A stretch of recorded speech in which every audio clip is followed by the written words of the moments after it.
Welcome, Savvy Seeker, to the Spiritual Phoenix podcast. This is your audio oasis and paranormal portal. You can experience legendary guests, thought-provoking tarot readings, astonishing astrological forecasts, and exposure to ideas intent on igniting your unlimited inspiration. Subscribe today to keep your fire burning. One last thing, you are encouraged to reach out and ask questions. Become a part of the show. Now, please enjoy today's episode. All right, welcome back, everybody. We have Stefanie Caponi here with us today. Stefanie, how's life treating you? Life's amazing, Ross. How are you? I'm doing better now, thank you. So, Stefanie, do you want to explain to the good people who might not know what exactly we're doing here? Yes. So for those of you just joining us, we are doing the Fool's Guide to the Tarot, where every week Ross and I go through the major arcana cards and their accompanying minors. And last week was Strength and the Eights. And so this week we're going to be looking at the Hermit and the Nines, and I'm very excited. Yeah, I am as well. Like I had said before we started recording, the Hermit is one of my favorite cards. It's actually on my book cover. I have the Hermit and the Fool because I think that those two are so related in like a deep way in some way. But yeah, what does the 9 mean? Like kind of skipping our normal format of things. What does the 9 in numerology mean? Well, in numerology, the 9 is about a completion. So you've learned all of the lessons of the 1 through 8, and the 9 is kind of integrating all of them and preparing you for the next phase. So it's wrapping everything up as you complete one cycle and prepare to enter the next. I really, really like that. One thing that I kind of playing off of what you said is, so the 9 really is kind of looking back on his fool's journey to this point and kind of looking at all of that to gain his experience to go on to the next phase of everything, correct? Yes. So I like to look at the Hermit as the wise fool. And even though it's not the very end of the journey, it's almost the end of the journey of the minors. So you can look at it in that way. All of the nines have an element of being deeply alone. No other person on the cards, and it's really about your own experience through Ace through 8 in the 9. It's the culmination of those lessons and how they affect you. So I always see the 9s as alone. Yeah, I never really noticed that before, but that's a very good observation. Because the Hermit is alone, and it's, the Hermit is stepping away and kind of shutting out the noise of life to sit with their own internal wisdom, or they bring it back to everybody else. So I think it's important to have this 9 before we end the cycle in the 10s. I'm so sorry. I still have Ellie the dog with us. Ellie, no. You're being a bad guest, Ellie. Please. You're never coming on this podcast again, Ellie. Adventures in puppy sitting while trying to record podcasts. Maybe that's what you should branch off into now. That can be your own podcast. Stefanie Caponi's Adventures in Puppy Sitting while trying to record podcasts. Oh, that's a mouthful right there. It'd be horrible to try to market that. I don't even know where to begin. So anyways, back to our friend the Hermit. Yeah, can we see what your Hermit looks like? You show me your Hermit, I'll show you mine. I love it. So here's my Hermit. Oh, I really like it. And just because I've heard your story before, that's the kind of the cabin where you did the journaling. That is the cabin. That is the cabin. I like it. Where all of this kind of came to fruition. That was my first, just a little tiny bit of a backstory for those of you who maybe haven't heard me ad nauseum talk about it. When I decided to leave my life and go on my own fool's journey, I rented a cabin out on Long Island, like way east, up in the North Fork. And I rented a cabin for 2 weeks, and that was the first time I'd ever gone away anywhere by myself.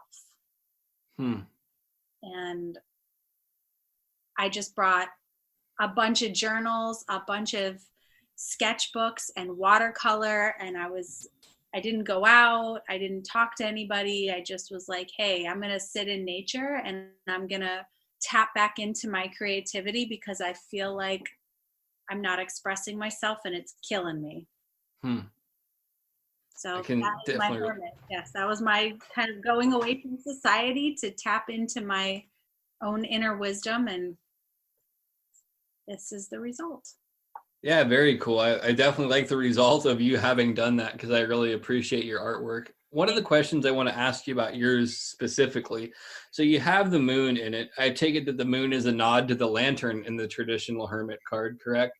Absolutely. But then there's the secondary compound symbolism of it being the moon in the traditional sense as well, I would assume, where it's kind of looking at the undercurrent of your emotions and kind of really going into your subconscious to see what's there and bring it to the surface. Am I correct in that? You're 100% correct in that. And then tying that into the moon card now, since we're talking about it, the moon is 18, so it's 1 + 8 = 9. Let me ask you this now. This might be too advanced, and this might be something we need to talk about later on, but I'm curious. So the moon card really is about having the magician being strong enough to look at their subconscious to integrate their experience, correct? Yes. Very cool. Yeah, that was that. I don't want to get too far ahead of ourselves there, but I was just super curious about that. I love it. What is Ellie the dog doing? Because I saw a look of dismay on your face. She had a toy in her mouth and she flung it over my head and across the room. And I was some next level attention seeking.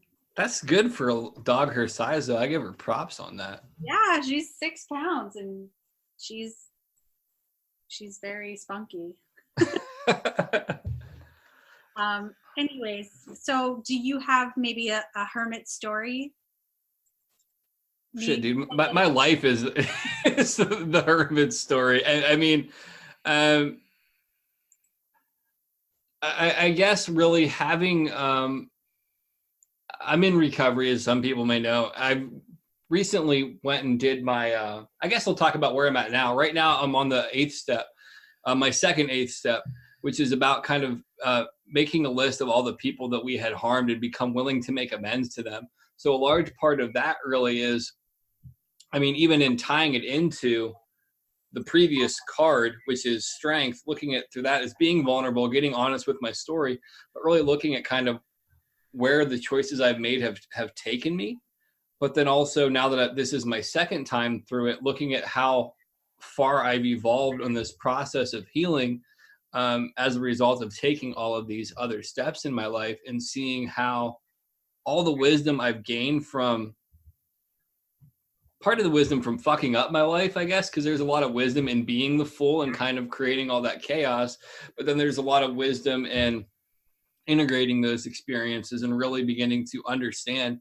And then, although I'm not on the preceding step, which is made direct amends to such people wherever possible, except when to do so would injure them or others, which is the 9th step. In regards to the hermit, that really is about looking at how I've hurt other people, taking accountability for it, and then no longer acting in those ways towards other people.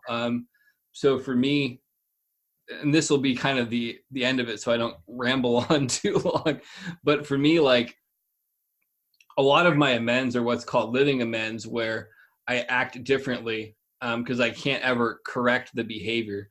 And a lot of that is how I relate to women specifically, because I used to be a major douchebag.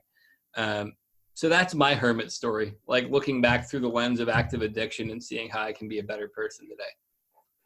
It's wonderful. And that's important to be able to realize and to admit to. So thank you for I think it's very fucking brave for for a man to say, like, I was a dick to women and now I'm an ally and I'm working towards that. Like, that's a big deal. I think that a lot of men feel that way, but not a lot of men are comfortable to say it. Yeah, I appreciate the compliment. And if anybody's curious, like, I actually go into probably too much detail on previous episodes where I talk about the sacred feminine. There's 2 episodes in particular, but both of those were incredibly cathartic for me. And I try not to be one of those guys that wants sympathy, but this just shares what I went through and how I fucked people over. Yeah, the Hermit's a really powerful card, and I think that it really is probably one of the most important ones. And one of the other things I want to touch on before we talk about the minors is it's interesting how a lot of the earlier cards, I won't say that there's not maybe some difficulty in there, but a lot of the cards leading up to the Hermit are very pleasant. And then once you kind of have that Hermit awareness and you begin to shift through everything, it becomes increasingly more difficult to navigate through some of the cards that come after it. How do you feel about that statement? I agree with you. And I think, and I have a lot to say on that, I think that it's very interesting that the cards that lead up to it are part of our conscious self and our physical reality, and then everything kind of evolves as the journey goes deeper into the subconscious and then the superconscious. And I think, yeah, and that's why there aren't more minors past the 10. Because the 10 corresponds to the Wheel of Fortune, and that's the turn of the wheel, and like the deeper into the forest of archetypes and psychology. A lot of people feel like it's simpler to deal with 1 through 9 or 1 through 10 than what comes after that. Yeah, I guess I could see that because the cards that come afterwards are somewhat more abstract. The other ones, well, there's some abstract concepts. They're a lot more direct and easily understood. But there's not as many, I don't know what the proper word would be. There's not as many footholds to grasp on some of the other cards unless you're actually doing the work. And it's interesting when you talk to people, or I should say it's interesting because I've had conversations with people about tarot, and they'll view some of the more unpleasant cards that come later on strictly as unpleasant and not see any benefit in them. And they'll see them in a strictly material way and not in a subconscious way. And when I've tried to have those conversations, it really fell flat on the floor. And I'm just like, it's interesting how something can be perceived so many different ways. And like, I don't know that I'll ever grasp that, but I don't know where I'm going with that. I'm just rambling now. So it's okay. I think that it'll definitely be interesting as we move forward with this podcast. After our next episode with the 10s, then we're going to go into court cards. And I think that court cards are multi-layered and can trip a lot of people up. Like I have one of my best friends who she says, I don't read court cards. She'll take court cards right out. What? That's her preference. She's not a professional tarot reader, but when she reads, that's her way, and I respect her for it. But it's definitely going to take a deeper, more layered turn. So this is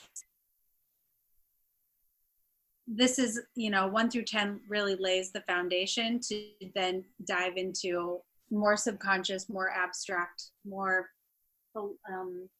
psychological and philosophical.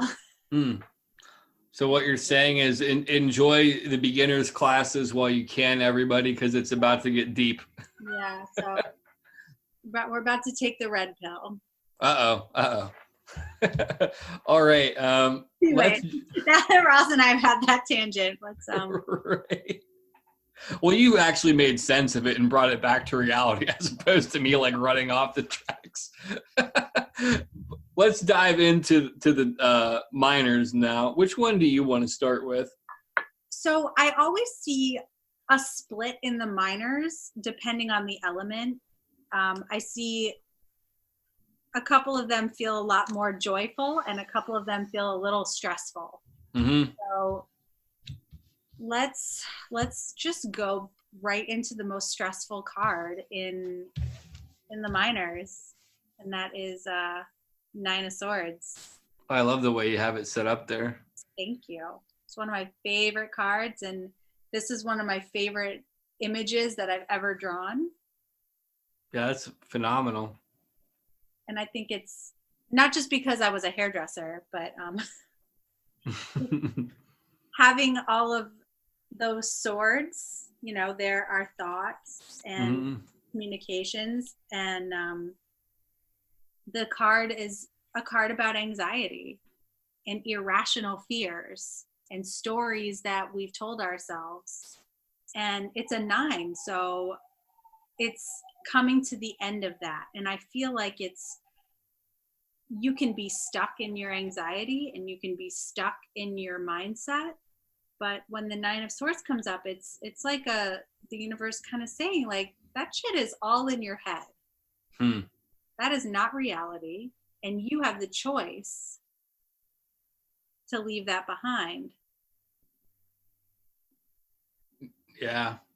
I really get the anxiety vibe from it. I like how you tacked on the irrationality or irrational fears aspect of it, because that isn't something that I had perceived before, but it makes a lot of sense. I also get, like, in Smith-Waite, it just makes me think of insomnia, but anxiety is something that will cause a lot of insomnia. And I was listening to something recently, I forget what it was specifically, but it kind of said that when you're in that hypnagogic state right before you fall asleep is when your subconscious really takes hold. And that's why a lot of people actually get the inability to fall asleep, because they haven't dealt with their subconscious in some way. So the Hermit kind of is looking at it and being like, look at what's going on, look at your thoughts and look what's going on in your mind, and like learn to make peace with it. Because until I was able to bring my subconscious to light, there was no peace really. And I was that person, like in the Smith-Waite, like up at night, head in hands. Yeah, definitely an unpleasant card. It is, definitely is. And I think that it's really interesting how there's been a huge movement towards mental health and opening up a dialogue about that, and not just seeing it as this going to a therapist as being the only way, or taking medication, the only way of dealing with that, and how spirituality and mental health have really paralleled. Yeah, I mean, that's really what got me into all of this in a big way. I really appreciate you bringing that up, because for me, like when I started recovery, I got back into tarot, and I used this as kind of like a window to see what was coming up in my subconscious. Actually, part of the way that I resolved the 9 of Swords was literally through using tarot. And in my own personal tarot reading, I've shifted back to focusing more on the practical understanding and application of this than divination of it, and using it more so to help people navigate through what's coming up in the cards, and using it as a mirror for them and helping them find their own truth in what the card is trying to represent. This is just a quick sidebar. Have you ever heard of this book by Benabel Wen, Holistic Tarot? Yes. I haven't had the luxury of reading. You've read it, you said? No, I have not read it, but okay. I haven't had the luxury of reading all of it yet, but I read the first chapter just in between reading books, and it really talks about kind of that approach of using it as a way to help heal yourself. So I definitely think that that's something that I would encourage people to do for themselves, or find other people to help them navigate through it. But this can be a great asset to making peace with your mental health. Obviously, I'm not saying like throw yourself into tarot and don't work with anybody else. No, but it's a lot of people, when they associate mental health with medication and therapy, a lot of times the resistance that comes up is, I can't afford it. I don't have insurance, I can't afford a therapist. And it's like, don't let that be an excuse to cut you off from getting to know yourself in a safe place on a deeper level. For me, I worked with the Hermit a lot when I would feel anxious. I would be in Nine of Swords, but I didn't know how to come out of it. And so I would just shuffle my deck and I'd put the Hermit out and I would say, where are you shining your light today? And see what comes up, and then kind of look at the relationship between those cards and then just free associate in my journal. And a lot of what I wrote when I wrote my memoir was those things that came up, and then going back and saying, I have all these beliefs and these stories I've created, and I was able to trace it back to the source. So like, oh, because this thing happened when I was 6, or this happened in middle school and now I'm afraid of this. And a lot of it was like these irrational fears that had set the tone for my existence in the world as an adult. I definitely think that that's super important. And going back to the kind of the dialogue that we had about strength and it coming before the Hermit or after the Hermit, it definitely is one of those situations where you need to have the strength to really look back at your past and kind of understand where you've taken on these Nine of Swords stories, so you can really begin to see how to process it and express it. And that's one of the things, again, for me, like I've been going through a lot of that lately on top of everything else going on, dude. So it is it's so heavy, but there is a levity to it once you kind of process all of it, much like you've experienced, and then everybody else gets to kind of deal with the tangible fruit of your efforts by working with your deck and kind of hearing the wisdom that you've gained from your experiences. So I like it. Thanks for sharing that. Thanks, Ross. So if we've done the Nine of Swords, which is the heavy one, the next obvious choice for the other heavy card would be the Nine of Wands. What sticks out? Let's see your card, if you don't mind. Oh, I like it. It's kind of like the Crown of Thorns type thing. Very cool. It's like a pretty closed circle, or a crown of thorns, and like, I don't know if you can tell, but like there's like blood on them. Oh yeah. And it's kind of a nod to the Rider-Smith Waite, where the figure's head is bandaged, which is about like psychic wounds. And I think about the relationship to the Hermit, where the nines are alone, and I feel like wands are about action and fire. So taking all of your ambition and your drive and putting it towards things that, it's like kind of like the card about failing forward. It's like the obstacles that you faced and the wounds that you've kind of encountered along the way that make you who you are, but also reminding you that you can open that circle up and ask people for help. And it's okay. You don't have to be the end all be all. I think we're better together than we are on our own, but ego keeps us wanting to be like, well, I'm the authority of my life and I know best and la la la la la, and I can do all of the things all on my own and I don't need anybody. It's like that, what is it, like rugged individualism. I feel like it's, you're kind of smacking your head against the wall when you go about things that way. Yeah, I mean, I definitely agree. That's been my life experience for a very long time, trying rugged individualism and really kind of getting the psychic wounds. I like how you presented the card, because I've never really perceived it the way that you did, but I really see a lot of that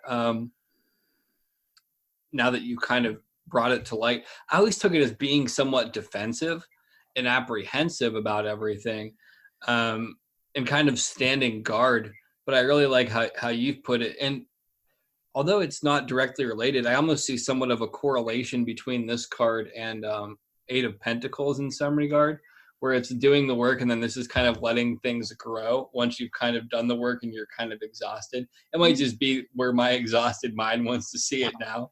I relate a lot to this card right now. Well, and if you look at that, if you look at that card, like the way the figure on the Smith is kind of like holding onto, his wand, and he's all bandaged up, and then he's kind of looking back like, where am I now? Was that worth it? Like, I'm all beat up and all I have is this one wand. But this is supposed to be a card about encouragement. Like, you've been putting all this effort in, and you're beat up, but you're wiser for experiences, and what you're going through is coming to an end. So your struggles are almost over. Yeah, I like that, especially the whole fail forward concept. That makes sense. What else do you have to add to it, if anything? Because I don't think I can expand upon what you've thrown out there. I liked the interpretation of kind of that, like, reaching the apex and almost being finished with it. And I think it's in the Wild Unknown. She's got the wands or the staircase, and there's a light at the top of the staircase, and the rest of the card is dark. So read with that deck. It's a really beautiful, kind of hopeful message, and seeing it in a positive way. Yeah, I have the Wild Unknown. I haven't sat down to really work with it yet because I find it so intimidating that none of the touchstones I'm familiar with are present on it. It's more advanced for me, if I'm being honest. That's okay. That's the great thing about symbolism. I wouldn't necessarily say like anything is too advanced for you, Ross, or for anybody else. I think it's just we get into our comfort zone of symbolism that we're used to.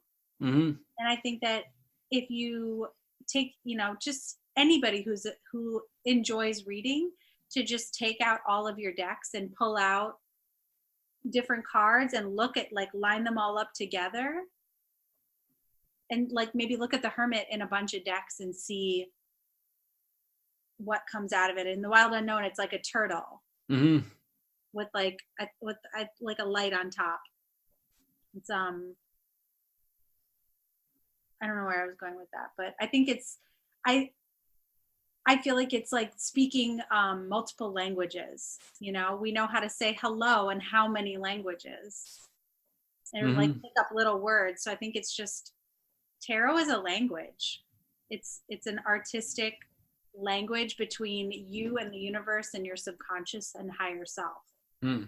So I want to learn as many languages as possible. And you need to write that, what you just said, down. That's an awesome explanation of tarot. You need to like coin that shit or copyright it. Like, I think that's phenomenal. Because once I say something, 2 minutes later, I'm like, I don't remember what I just said. No, that was a phenomenal explanation. Thank you. Are you ready to move on to the next 9? Yes. What do you want to do? Cups or Pentacles? I feel like if we started out with the worst, that we should save the best for last. I'm curious as which one do you think? Which one do you think is the best? Because they're both great cards, and I'm happy always to see either one. It's like, what is more exciting, having the culmination of emotional experience or the culmination of a physical experience? I'm going to say that we go with the Pentacles next, because I think the emotional experience is the more richer of the two. Okay. All right. So the 9 of Pentacles. You can see my girl here. She's sitting in her apartment on her couch, checking out her tree of money, basically. Nice. For a second, I thought it was a pot plant or something, but that's just my old psychic baggage. Maybe for you, that's what it is. It's just a plant with pentacles on it, and she's sitting there and she's looking at it, and she's really happy. Yeah, I like it. There definitely is a sense of contentment there. But there's also like kind of like that Daria-esque type contentment. I don't mean that in a mean way. Remember the show Daria? Do you know how many people have told me, like, oh, you look like Daria if you were a cartoon? I'm like, yes, dark hair, glasses, we're the same. I didn't mean you looked like Daria, but now my mind's there, so I might always see that. No, you have too much. You're too animated, like in a good way to be a cartoon. I don't know. That probably didn't help my case at all. Anyhow, back to the card. No, I like the artwork, and I like how you have the windows there because there's this sense of freedom and expansiveness. And I think that I find a lot more openness in your interpretation of it than in the Smith Rider-Waite, because there's that bush right there, and the bush is kind of like crowding her. It's kind of how I take it. Oh, I guess I never thought of it crowding her. I always felt freedom in this card, and this is kind of goes into what we've talked about when we dance with law of attraction and lack mentality versus abundance mindset. And I feel like this is a card that comes up when we're shifting our perspective of a lack mentality, because and what we when we demonize people with money. And we have to remember that it's safe to have money and it's safe to have resources, because we will be very good, responsible custodians of those resources. So if we have money, then we can help others.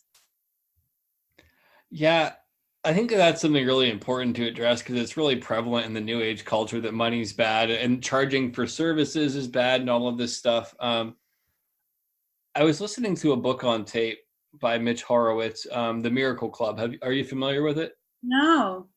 He takes a look at the birth of kind of law of attraction and positivism and all this, or no, positive thinking and all that. But he does it from a standpoint of trying to point out some of their flaws, but he really goes into talking about what they do well also. And he talks about kind of the whole money aspect and people in new age circles not wanting to have power or anything like this, but he talks about how it's okay to want money, it's okay to want good things, it's okay to want all that stuff. It really comes down to how you choose to utilize it, and that's the decisive factor. So it really goes into what you're saying. I'm tipping my toes in more with law of attraction, but I like the way that he presents it because it addresses some of the perceived shortcomings, or some of the shortcomings I perceive within it. I really suggest you check it out, though. Yeah, no, thank you so much. I definitely will. I appreciate the suggestion. I think that if we look at in the Nine of Pentacles, or the nines in general, being lower octaves of the Hermit and being alone, this is a card about gratitude and appreciation for the things that you've been able to accumulate on your own, because it's alone. In my coven, my witches and I, we say that this is the card about pleasure and being grateful and appreciative of what you have, because you did the things that were pleasurable to you. It's that, like, checking in with your gut and saying no to things that don't feel good and saying yes to things that do feel good. And then enjoying the benefits of those things. So saying no to work projects, or saying no to being around people that drain you. It's saying, it's the hell yes card. I like that. Yeah, I really like that expression a lot. And one of the things that I want to bring up on looking at the Smith-Waite one is the yellow in it. So it's kind of like finding that sense of self on a deep level and feeling comfortable in yourself as a result of what you've kind of brought into the world. Which I think is underplayed in some ways too. Like, it's okay to take pride in things that you've accomplished. It's okay to be proud of what you've been able to materialize from your efforts. I think that sometimes people bastardize ego so much that they destroy their self-confidence. Definitely. Yeah, that's all I had to say about it. I think that you hit the nail on the head. So there's not much that I could expand upon it. You're killing it, Stefanie. You're killing it. I love doing this. It's so much fun. It's, tarot is obviously a subject you and I are both very passionate about, and to just have the opportunity to sit here and like talk about cards without the context of a reading where you're trying to interpret someone else's subconscious talking to them. Mm-hmm. It's just nice to just be your own guidebook, basically. Yeah, I definitely agree. I get a lot from this, and I'm sure that listeners do as well. So that moves us into the Nine of Cups. Ta-da! What is your Nine of Cups, if I may ask? So they're overflowing champagne glasses. Oh, very cool. I don't know, even if I drank now, I don't know that I would drink that champagne though, because it's kind of black. Well, it wouldn't be mine if it wasn't. I'm not really a drinker. It's just whatever the liquid is, it's the concept of just cups overflowing and like so much abundance and just. I'm just being a smart ass. That's fine. Somebody was like, "Is it blood?" And I was like, "It could be." That would be me. I'm a Pluto rising, so. That's when you say, "Test me and find out." No, I like the abundance aspect. So it really is kind of having all your emotional needs met and being able to give back to other people. And it goes into the whole concept of you have to fill your cup first. Can't give what you don't have. All of that stuff. And like looking at the Smith weight, Ryder Smith weight, or however it said, I just see this person who's like so content with themselves and able to sit with their emotions like in a pleasant way. There's also the light blue, which is kind of being comfortable communicating from a space. I don't want to say of power, but of confidence more so than anything. And then with the red hat, it's kind of like having this connection to the material world in a comfortable way, and also feeling like what's the word that I want to say? I guess just feeling supported, like feeling that deep sense of grounding in everything. Mm-hmm. Because one of the things, and again, this is something that comes up in New Age circles. Oftentimes people talk about, they kind of bastardize the material world, but there is some benefit in having, tying it into the Nine of Pentacles, in having money. There is some security in having your emotional needs met through a partner. And a lot of these things are kind of shrugged aside in some way for this aesthetic of being able to be always alone and be completely whole by yourself.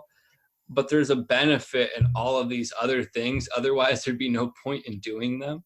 So I think that like people need to remember that. I don't know where I'm going with that, but No, you're right. I think that if nines are about cycles ending and the nines are about being alone, and we're looking at an overflowing emotional experience, I feel like this is a card that signals the change comes when you can align your emotions with what it is you want before you have it. This, I think every tarot book I've read is like, oh, this is the wish card. Make a wish and it comes true. And it's like, we are always making wishes. We're always planting seeds and setting goals. But everything that we're taught now is that you have to be able to align your emotional experience. We talked about this in the sevens. Aligning your emotional experience with something on your own. So this is saying that your emotions overflowing isn't going to come from an external source. You can step away and you can find joy in your body and in your emotions without the mirror of reflection off another person. Or that's a very healthy way to put it. You kind of got to fill your cup up yourself, but then any spillover, it's okay if it comes from these other sources, but you have to be full yourself. Otherwise, you're just going to drain other people. There's no reciprocity there. Yeah, I like it. One of the things that I want to talk about, since we've talked about law of attraction and my staunch opposition of it originally, in that Miracle Club book, he was talking about, I want to say it was Napoleon Hill or somebody's concept of um, sitting in those emotions, but then using symbols to represent kind of the action of everything.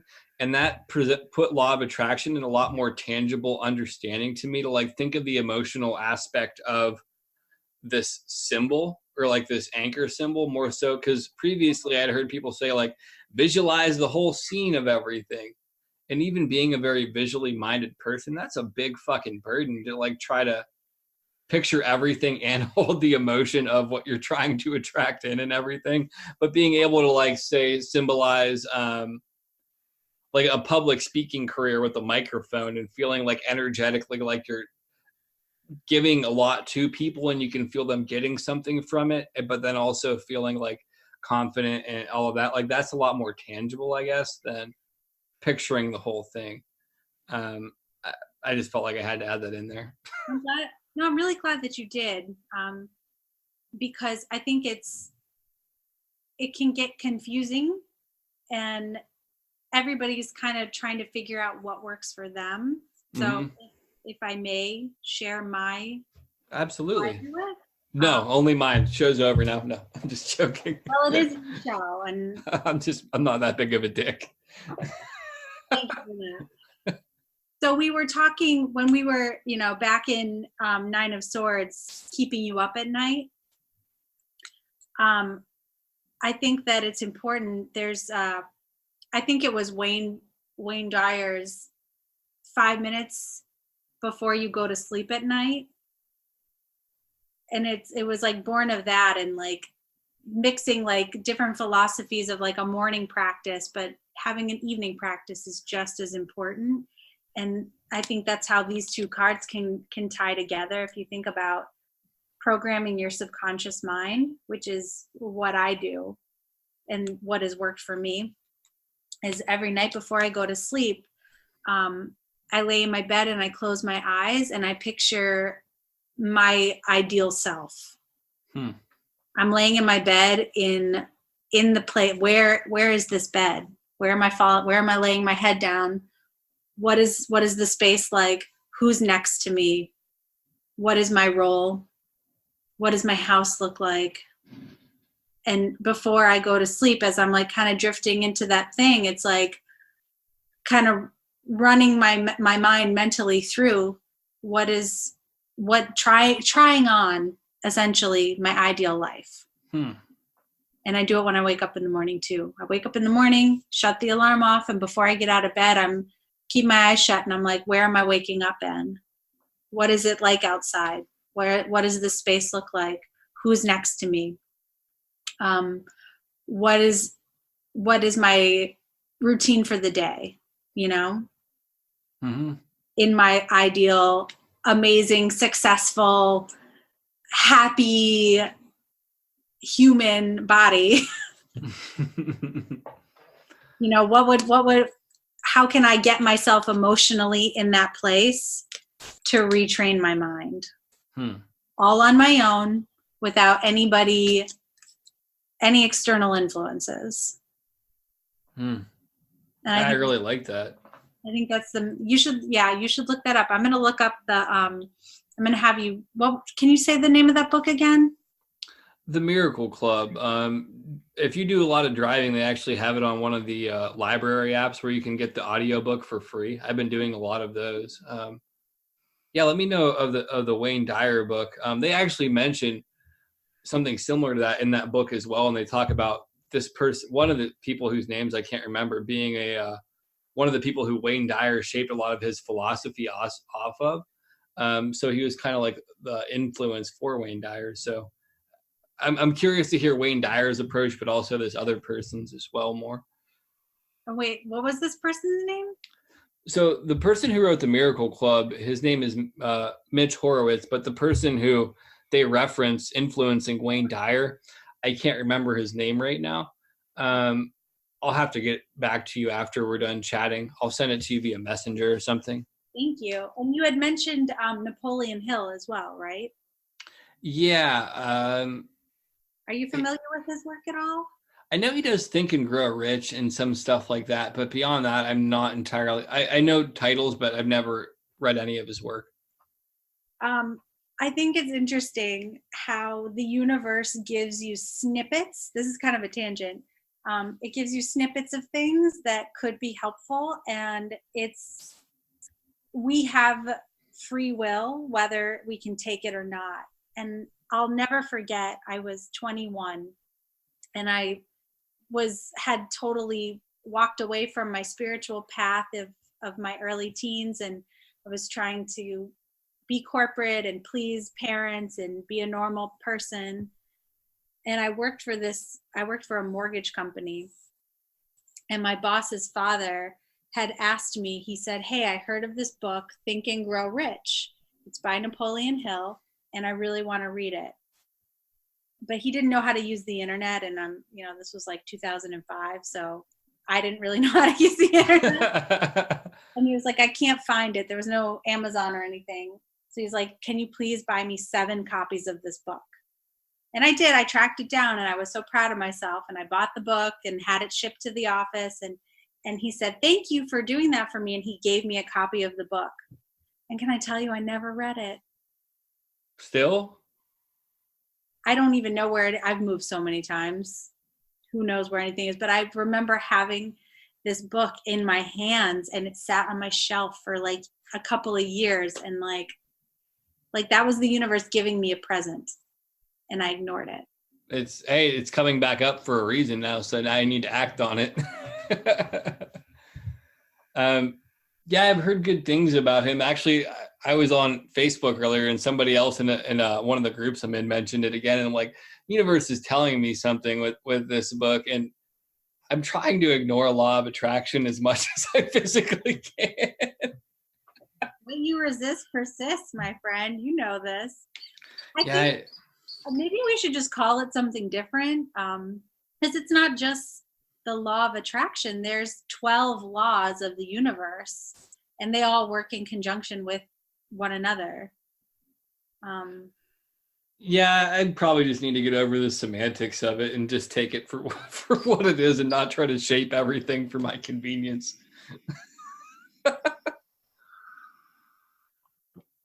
But yeah, there has to be a better way to put it, because law of attraction, I just don't like the way it's presented in New Age culture. I just don't like New Age culture, even though I'm a part of it. Like, I don't like how it's presented. And that's okay. I think that there's so many different facets of New Age culture, and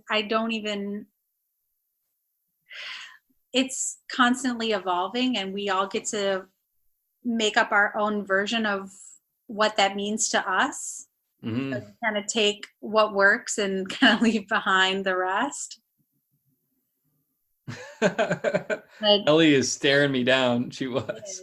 She is. I think, like, as far as what law of attraction is just saying that, like, energy attracts energy. Mm-hmm. And what comes to you.